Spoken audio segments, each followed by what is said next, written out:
السلام علیکم، میں ہوں Rizwan Ashraf. Chief justice of Pakistan justice Yahya Afridi کو آخرکار اس چیز کا احساس ہو رہا ہے، نہ صرف انہیں بلکہ اسلام آباد ہائی کورٹ کے چیف جسٹس جسٹس سرفراز ڈوگر کو اس بات کا احساس ہو رہا ہے کہ 26ویں آئینی ترمیم کے نتیجے میں جو انہوں نے عہدے حاصل کیے، جن عہدوں کے اوپر وہ براجمان ہوئے، جو انہوں نے یہ کام ڈالا، آج اس کے خلاف پوری قوم بھی کھڑی ہو چکی ہے، سیاسی جماعتیں بھی کھڑی ہو چکی ہیں،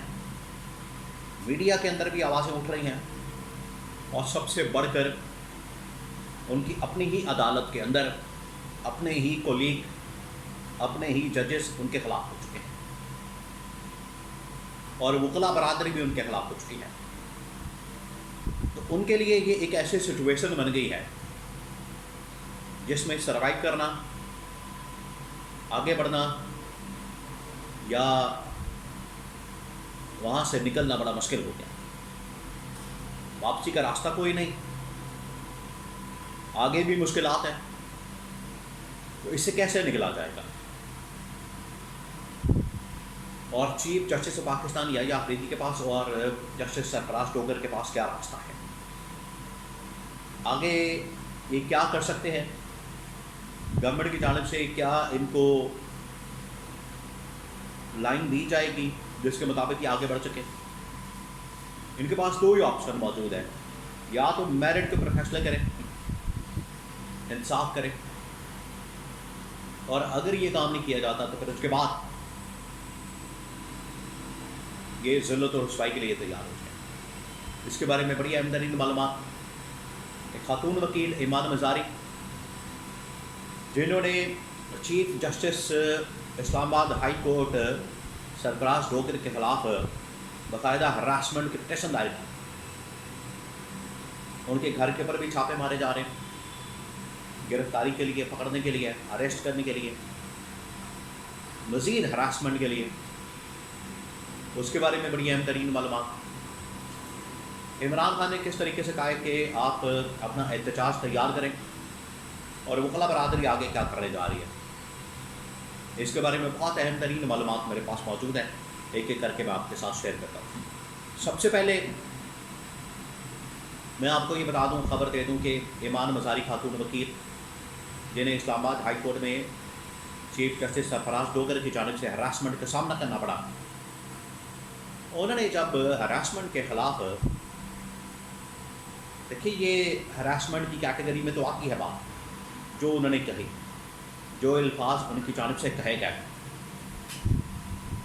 اور اسی کے اوپر جو ہے انہوں نے پٹیشن ڈال دی۔ ہراسمنٹ کا سامنا بھی کرنا پڑا، ہراسمنٹ کو فیس بھی کیا ایمان مزاری نے، اور اب ان کو پکڑنے کے لیے، اریسٹ کرنے کے لیے، ان کو مزید ہراس کرنے کے لیے ان کے گھر کے پر چھاپا مارا جا رہا ہے، پکڑنے کے لیے کوشش کی جا رہی ہے، ریڈ مارے جا رہے ہیں۔ یہ آپ نظام کا لیول چیک کریں، پاکستان کے اندر آپ عیسائیت کا، بربریت کا نظام چیک کریں کہ ایک جو وکٹم ہے، ایک جو مظلوم ہے، بجائے اس کی داد رسی کے، بجائے اس کا ازالہ کرنے کے ظلم کا، بجائے اس کے ساتھ سمپتی، ہمدردی، یکجہتی کرنے کے، اس کو ہی پکڑا جا رہا ہے، اریسٹ کیا جا رہا ہے۔ اور یہ بڑا ہی ایک طاقتور طبقہ ہے بغلا ججز، اگر ان کا یہ حال ہے تو آپ اندازہ کریں کہ عام آدمی کا پھر کیا حال ہوگا، عام آدمی کو بیچارے کو کن کن مسائل سے گزرنا پڑتا ہوگا۔ اس کے علاوہ یہ عدلیہ کے اوپر بھی ایک بہت بڑا سوالیہ نشان ہے۔ اگر ججز کے اوپر بات کی جائے، ججز کے متعلق بات کی جائے، تو کیا انہیں جو بات کرنے والے ہیں، کیا ان کے ساتھ یہ سلوک کیا جائے گا؟ یہ بہت بڑا سوال ہے۔ یہ جو کام کیا گیا ہے 26ویں آئینی ترمیم کے نتیجے میں، جس طریقے سے چیف جسٹس ڈوگر، سرفراز ڈوگر یہ چیف جسٹس بنے، اور جس طریقے سے یحییٰ آفریدی چیف جسٹس بنے، یہ دونوں پروسیس ہی جیسے فارم 47 کے یہ وزیر اعظم ہیں جعلی مینڈیٹ چور، بالکل اسی طریقے سے out of merit, out of turn یہ یہاں پر ججز بن گئے ہیں۔ 26ویں آئینی ترمیم جس کی بنیادی غلط ہے، یہ جو 26ویں آئینی ترمیم کی گئی، نہ ان کے پاس 2/3 میجورٹی، 2/3 میجورٹی کیا، سمپل میجورٹی کیا، ان کے پاس تو ٹوٹل 15 20 سیٹیں ہیں۔ اس کی بنیاد کے اوپر کیا کوئی ترمیم کر سکتا ہے؟ ترمیم تو وہ کر سکتا ہے جس کے پاس 2/3 میجورٹی ہونے کے ساتھ ساتھ عوام کی سپورٹ، مورل پبلک سپورٹ مکمل طور پر موجود ہو۔ ان کے پاس کیا؟ ان کے پاس تو نہ مورل سپورٹ ہے، نہ ان کے پاس پبلک کی سپورٹ ہے، نہ مینڈیٹ ہے، نہ 2/3 میجورٹی ہے۔ تو یہ کس بنیاد کے اوپر سارا شور مچا رہے ہیں یا ان کی جانب سے اتنا واویلا کیا جا رہا ہے؟ بڑا اہم ترین سوال ہے۔ لیکن انہیں احساس ہو رہا ہے اس بات کا،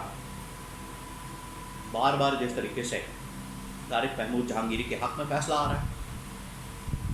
بار بار جس طریقے سے 5 ججز سپریم کورٹ کے اندر آ رہے ہیں، ان 5 ججز کے آپ نے نام یاد رکھنے ہیں، یہ بڑا اہم معاملہ ہے۔ وہ 5 ججز جس میں جسٹس محسن اختر کیانی، جسٹس بابر ستار، جسٹس اعجاز اسحاق، جسٹس طارق محمود جہانگیری اور جسٹس سمن رفت امتیاز، یہ 5 ججز ایسے ججز ہیں جو آئین اور قانون کے اوپر کھڑے ہیں، میرٹ کے اوپر، ان کے اپنے نام یاد رکھیں۔ یہ بار بار سپریم کورٹ کے اندر پہنچ رہے ہیں، اپنی پٹیشن دائر کر رہے ہیں، اور 26ویں آئینی ترمیم کا معاملہ ہو، عمران خان کی رہائی اور آزادی کا معاملہ ہو، اور باقی کوئی بھی اس طرح کے معاملات ہوں، اس کے اوپر ان کی جانب سے بار بار یہ کہا جا رہا ہے، درخواست کی جا رہی ہے، پٹیشن کی جا رہی ہے، اپلیکیشن دی جا رہی ہے، استدعا کی جا رہی ہے کہ ان مقدمات کا فیصلہ میرٹ کے اوپر سنا جائے۔ اب یہ چیف جسٹس کے اوپر بہت پریشر بلڈ اپ ہو چکا ہے، اوپر سے عمران خان کی تحریک، وکلا کی تحریک وہ شروع ہو گئی، تو پھر چیف جسٹس کے پاس کوئی آپشن نہیں بچے گا۔ آج بھی 2 آپشن ہیں، یا تو رہائی کے اوپر عمل درآمد کروائیں، ان کو بلائیں کورٹ روم کے اندر نمبر 1 میں، وہاں پر انصاف کریں، میرٹ کے اوپر فیصلہ کریں، یا پھر یہ جو وکلا، ججز، سیاسی جماعتیں، عوام، سب سے بڑھ کر عوام اگر ان کے خلاف نکل آئی تو پھر واپسی کا کوئی راستہ نہیں بچے گا۔